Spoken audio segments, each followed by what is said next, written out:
안녕하십니까. 다산의 인생학교 정약용의 인생말씀 채널입니다. 오늘 이 영상을 보고 계신 여러분, 혹시 이런 경험 있으십니까? 누군가의 부탁을 거절하지 못해서 밤새 고민하고, 내 일은 제쳐두고, 남의 일을 먼저 해주고, 상처받아도 먼저 이해하려 애쓰고, 화가 나도 참고 또 참는 그런 삶을 살고 계십니까? 그런데 이상합니다. 그렇게 착하게 살수록 왜 인생은 더 힘들어질까요? 왜 좋은 사람만 손해를 보고 상처를 받을까요?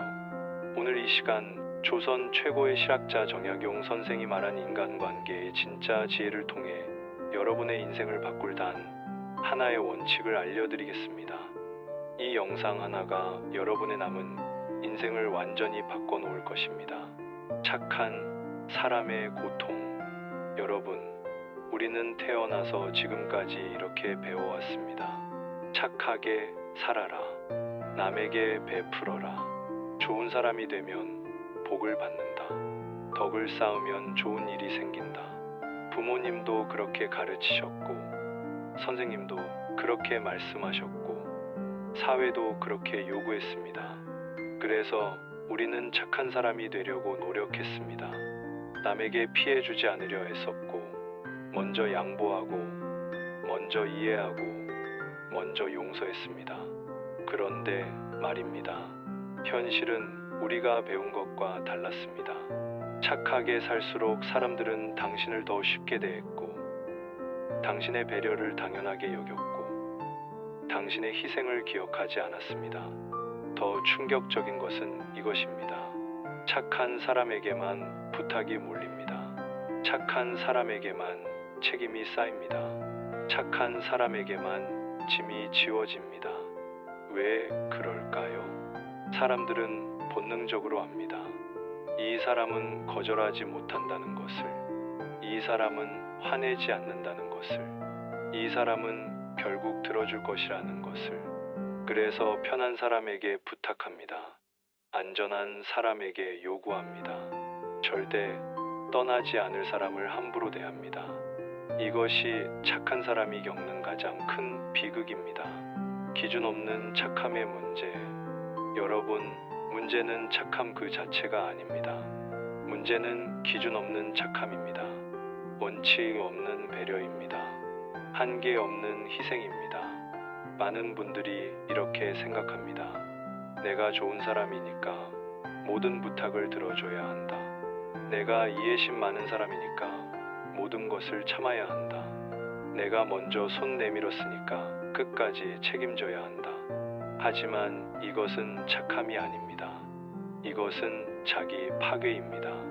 당신이 무너지면서까지 남을 도와주는 것, 당신의 삶이 망가지면서까지 남의 인생을 떠받치는 것, 이것은 선행이 아니라 자해입니다.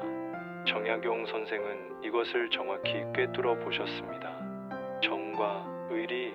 정약용 선생은 인간관계에서 정을 매우 중요하게 여기신 분입니다. 사람과 사람 사이의 따뜻한 마음, 서로를 위하는 진심, 함께 나누는 기쁨과 슬픔, 이 모든 것이 정입니다. 하지만 선생은 이렇게 말씀하셨습니다. 정은 주되 의리는 지켜라. 이 한 문장 안에 인간관계의 모든 지혜가 담겨 있습니다.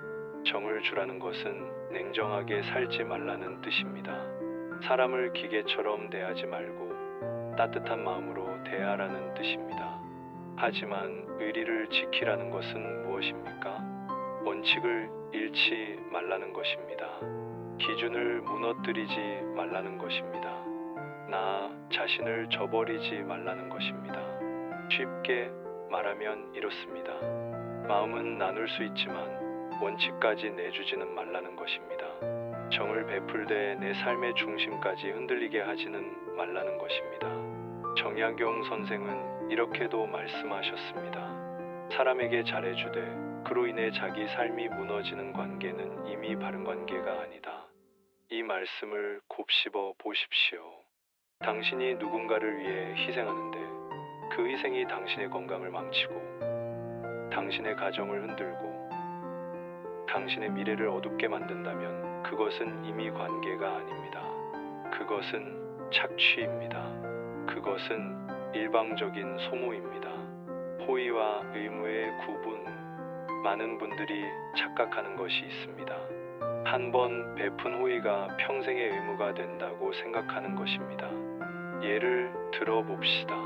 직장 동료가 어려운 일이 있어서 당신이 도와줬습니다. 그랬더니 그 다음부터 그 동료는 당신에게 계속 일을 떠넘깁니다. 당신은 거절하지 못하고 받아줍니다. 왜냐하면 전에 도와줬으니까 이번에도 도와줘야 할 것 같고, 거절하면 나쁜 사람이 될 것 같기 때문입니다. 또 다른 예를 들어봅시다. 친구가 돈을 빌려달라고 합니다. 당신은 어렵게 모은 돈을 빌려줍니다. 그 친구는 갚지 않습니다. 시간이 지나고 또 돈을 빌려달라고 합니다. 당신은 또 빌려줍니다. 왜냐하면 친구니까, 예전에도 빌려줬으니까. 거절하면 관계가 끊어질 것 같기 때문입니다. 이것이 바로 호의와 의무를 혼동하는 것입니다. 호의는 내가 선택하는 것입니다. 내가 줄 수 있을 때 주고, 줄 수 없을 때는 주지 않아도 되는 것입니다. 하지만 의무는 다릅니다. 의무는 반드시 해야 하는 것입니다. 그런데 많은 착한 사람들이 이 둘을 구분하지 못합니다. 한 번의 호의가 평생의 의무가 되고, 한 번의 배려가 영원한 책임이 됩니다. 이것이 착한 사람이 고통받는 가장 큰 이유입니다. 정약용 선생의 말씀으로 돌아가 봅시다. 의리를 지켜라. 이 말은 무엇입니까? 내가 줄 수 있는 것과 줄 수 없는 것의 경계를 명확히 하라는 뜻입니다. 선을 넘는 관계의 신호. 그렇다면 어떤 관계가 선을 넘은 관계일까요? 첫째, 당신의 도움이 당연해진 관계입니다. 당신이 도와줘도 감사하지 않고, 안 도와주면 섭섭해하고 더 많이 요구하는 사람. 이런 사람은 이미 당신을 존중하지 않습니다. 둘째, 당신만 희생하는 관계입니다. 당신은 항상 양보하는데 상대는 양보하지 않고, 당신은 항상 이해하는데 상대는 이해하지 않고, 당신은 항상 참는데 상대는 참지 않는 관계. 이것은 관계가 아니라 착취입니다. 셋째, 거절하면 관계가 끊어질 것 같은 관계입니다. 진짜 관계는 거절해도 유지됩니다. 오히려 솔직하게 거절할 수 있을 때 관계는 더 건강해집니다. 하지만 당신이 노라고 말하는 순간 떠날 것 같은 사람, 그 사람은 애초에 당신을 사랑한 게 아니라 당신의 호의를 사랑한 것입니다. 넷째, 당신이 지치고 있는 관계입니다. 어떤 사람을 만나고 나면 기분이 좋아지고 힘이 납니다. 하지만 어떤 사람을 만나고 나면 기운이 빠지고 우울해집니다. 후자의 관계가 계속된다면 그것은 이미 독이 된 관계입니다. 실제 사례로 보는 인간관계. 한 50대 여성분의 이야기입니다. 그분은 평생 착하게 사셨습니다. 시댁 식구들 뒷바라지하고, 남편 내조하고, 자식들 뒷바라지하고, 친정 부모님 모시고, 동네 사람들 돕고, 교회 봉사하고, 그렇게 60평생을 살았는데 어느 날 쓰러지셨습니다. 과로와 스트레스로 인한 뇌출중이었습니다. 병원에 입원했을 때 그분이 하신 말씀이 있습니다. 내가 왜 이렇게 살았을까? 내 인생은 어디 갔을까? 그분은 착하게 사셨습니다. 하지만 자기 자신은 없었습니다. 남들을 위해 살았지만 정작 본인의 삶은 없었습니다. 이것이 기준 없이 착하게 사는 사람의 결말입니다. 또 다른 사례를 봅시다. 한 30대 직장인 남성의 이야기입니다. 그는 회사에서 일 잘하고 착한 사람으로 유명했습니다. 동료들의 부탁을 절대 거절하지 않았고, 상사의 무리한 요구도 다 들어줬고, 후배들의 실수도 대신 처리해줬습니다. 그 결과 어떻게 됐을까요? 그의 업무량은 다른 사람의 2배가 됐고, 야근은 당연해졌고, 주말 출근도 잦아졌습니다. 하지만 승진은 그를 거쳐갔고 보너스도 그를 비껴갔습니다. 왜냐하면 회사는 그가 시키는 대로 다 하는 사람이라는 것을 알았기 때문입니다. 굳이 특별 대우하지 않아도 일할 사람이라는 것을 알았기 때문입니다. 그는 결국 번아웃이 와서 회사를 그만뒀습니다. 이것이 직장에서 기준 없이 착하게 사는 사람의 결말입니다. 거절의 기술. 그렇다면 어떻게 해야 할까요? 정약용 선생의 가르침은 명확합니다. 의리를 지켜라.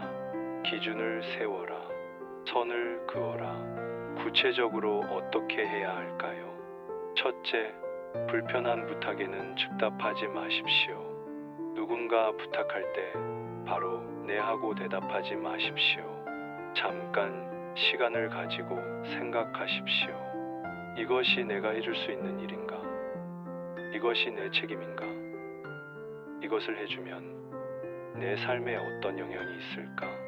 그리고 답하십시오. 생각해 볼게요. 이번엔 어렵겠습니다. 다른 방법을 찾아보시겠어요? 이 한 문장이 당신의 인생을 지켜줍니다. 둘째, 거절의 이유를 길게 설명하지 마십시오. 많은 착한 사람들이 거절할 때 미안한 마음에 이유를 구구절절 설명합니다. 그러다 보면 상대가 그 이유를 하나하나 반박하고 결국 당신은 또 승낙하게 됩니다. 거절은 짧고 명확해야 합니다. 미안하지만 이번엔 어렵습니다. 이것으로 충분합니다. 셋째, 관계가 끊어지는 것을 두려워하지 마십시오. 당신이 노라고 말했을 때 떠나는 사람은 애초에 당신을 위한 사람이 아니었습니다. 그 사람은 당신의 호의를 위한 사람이었습니다. 진짜 관계는 거절해도 남습니다. 오히려 더 건강해집니다. 서로의 경계를 존중하는 관계가 오래가는 관계입니다. 넷째, 당신의 한계를 인정하십시오. 당신은 슈퍼맨이 아닙니다. 모든 사람을 도와줄 수 없고 모든 문제를 해결할 수 없고 모든 부탁을 들어줄 수 없습니다. 당신도 한계가 있는 평범한 사람입니다. 그것을 인정하고 받아들이는 것이 지혜입니다. 진짜 관계란 무엇인가? 정약용 선생이 말씀하신 의리 있는 관계란 무엇일까요? 그것은 서로가 서로를 소모하지 않는 관계입니다. 서로가 서로의 삶을 살찌우는 관계입니다. 진짜 친구는 당신에게 무리한 부탁을 하지 않습니다. 당신이 힘들 때 이해해주고 당신이 거절할 때 존중해줍니다. 진짜 가족은 당신을 희생시키지 않습니다. 당신의 꿈을 응원하고 당신의 선택을 지지해줍니다. 진짜 동료는 당신을 이용하지 않습니다. 당신의 능력을 인정하고 당신의 수고를 감사해야 합니다. 이런 관계가 진짜 관계입니다. 이런 관계를 지켜야 합니다. 하지만 당신을 소모하는 관계, 당신을 당연하게 여기는 관계, 당신을 지치게 만드는 관계, 이런 관계는 과감히 정리해야 합니다. 정약용 선생은 이렇게 말씀하셨습니다. 좋은 관계는 서로를 일으켜 세우지만 나쁜 관계는 서로를 무너뜨린다. 당신의 관계를 돌아보십시오. 그 관계가 당신을 일으켜 세우고 있습니까? 아니면 무너뜨리고 있습니까? 새로운 시작. 오늘부터 당신의 인생에 새로운 원칙을 세우십시오. 나는 좋은 사람으로 살되 무너지지 않는 사람으로 살겠다. 나는 남에게 베풀되 내 삶의 중심은 지키겠다. 나는 사람을 사랑하되 나 자신도 사랑하겠다. 이것이 정약용 선생이 말씀하신 의리 있는 삶입니다. 착함은 약함이 아닙니다. 배려는 자기 포기가 아닙니다. 사랑은 자기 희생이 아닙니다. 진짜 착함은 원칙이 있는 착함입니다. 진짜 배려는 기준이 있는 배려입니다. 진짜 사랑은 경계가 있는 사랑입니다. 당신이 건강해야 남도 도울 수 있습니다. 당신이 행복해야 남에게도 기쁨을 줄 수 있습니다. 당신이 중심을 잡아야 남도 의지할 수 있습니다. 여러분, 오늘 이 영상이 도움이 되셨습니까? 만약 이 영상이 여러분의 마음에 조금이라도 울림을 주었다면 꼭 좋아요 버튼을 눌러주시고 구독 버튼도 눌러주시기 바랍니다. 다산의 인생학교는 조선 최고의 실학자 정약용 선생의 지혜를 통해 여러분의 삶에 실질적인 도움을 드리고자 합니다. 인간관계의 지혜, 삶의 원칙, 마음의 평화, 인생의 방향, 이 모든 것을 정약용 선생의 가르침을 통해 함께 배워가고 있습니다. 구독하시면 매주 새로운 영상으로 찾아뵙겠습니다. 그리고 여러분의 소중한 댓글 하나하나가 저에게 큰 힘이 됩니다. 오늘 영상을 보시고 느낀 점이나 여러분의 경험을 댓글로 나눠주시면 감사하겠습니다. 알림 설정까지 해두시면 새로운 영상이 올라올 때마다 가장 먼저 보실 수 있습니다. 마지막으로 이 한마디 드리고 싶습니다. 좋은 사람으로 살 필요는 없습니다. 무너지지 않는 사람으로 사십시오.